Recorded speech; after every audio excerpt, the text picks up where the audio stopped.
Recently, I've been helping a lot of people with procrastination, and I even wrote a book about it, which you can check out in the link below. Oftentimes, procrastination is seen as a result of you being lazy or you not feeling motivated enough, and that I think is definitely a part of it. But the often unmentioned aspect of procrastination is you simply waiting. What are you waiting for? Just some things to happen in your life, some big event to happen in your life where you will feel better. And when that happens, you don't really have to do anything, and so that's good. Another thing you might be waiting for is motivation. Sometimes you just wait and that inspiration comes. So you just want to wait for that right moment. So if you find yourself relating to this and you're waiting for your life problems to be solved, this video is for you. I just want to examine the effects of waiting and how that relates to your life. This video is partly inspired by the latest video on waiting by Dr. Ellie Anderson from the Overthink podcast. So like I said in the beginning, you have plenty of reasons why waiting is an attractive option for you. It requires minimal effort on your part. You don't have to do anything. The world is going to solve your life problems for you. And if you're not motivated at the right time and you have to really grind to get your work done, but when you are inspired and motivated, it becomes so much easier, then waiting makes sense, right? Because, the time spent waiting for the inspiration is going to pay off a lot better than not feeling inspired and grinding through. So, while waiting is this good, then why don't we just all wait? Why do some people like to take action? And why do I have programs for anti-procrastination where I encourage you to take action? So, we all are free human beings with free individual will. You want to exercise that freedom in your consciousness. That's the whole reason why the history of humanity has evolved from hierarchical systems where the upper class imposes rules upon the lower class, and then now and time went by and those systems crumbled, and some are even in the process of being crumbled right now to a state where a lot more people have free will.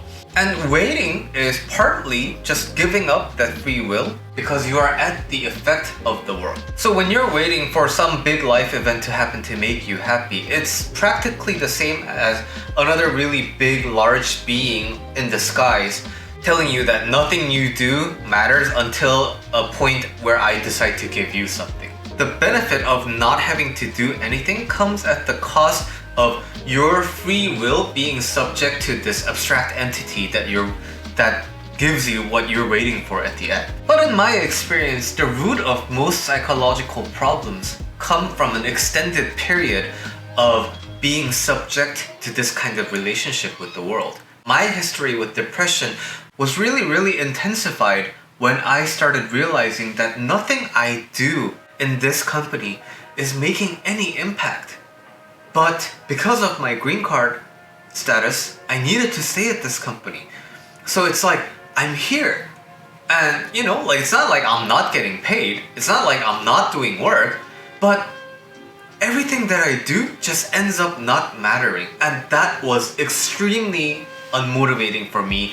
And as weeks and months of that happened on and on and on, I just slowly lost all will to do anything in life.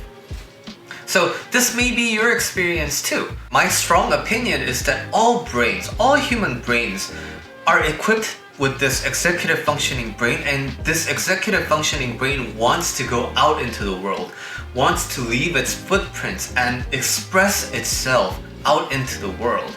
And when that brain is continuously suppressed, then the mind becomes weakened, and when the mind is weakened, it becomes ill, and it cannot function as well when it actually wants to function. It's like you not having worked out in years and then suddenly you're forced to go to a marathon. You can't. Waiting for big, good, important things to happen is kind of the story in my life.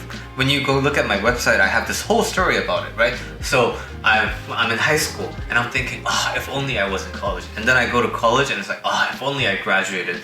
And then I graduated and if only I had a master's degree. And then I got it and it's like, if only I was out of the army. And then I got out of the army and it's like, if only I had a job in America. And then I got a job in America and I'm like, if only I had a green card.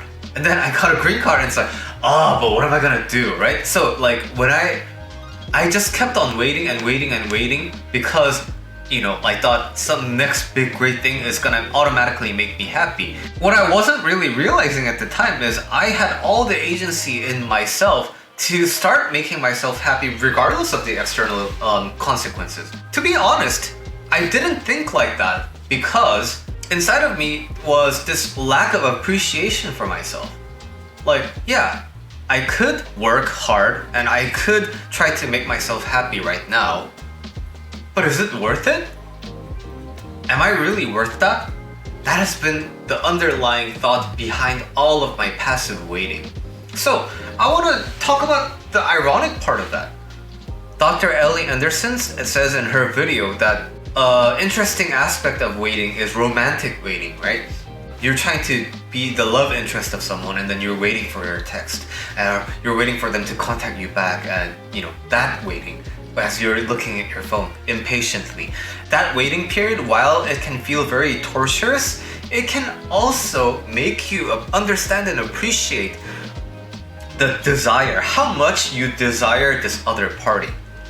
The fact that what you're waiting for at the end has so much value to you so that you don't do anything now, it implies that you value your future self, right? So, because if you knew that your happy future you wasn't that great, then you wouldn't be waiting for it. If I told you to wait 36 hours for a cup of coffee, you wouldn't do that, right? Because it has no value to you. But you wait for great things to happen in your life because you value it underneath. You just don't associate it and you just don't agree with that notion of valuing yourself enough to start taking action today. If this viewpoint is new to you and you want to start exploring it deeply, I really want to invite you to my coaching program because that's when we can start thinking about actionable things you can start doing today to improve your life, to make you feel better, to help you go to your desired state a step at a time. Things that you can do today, not tomorrow, not with some great amount of planning. All these things are doable today.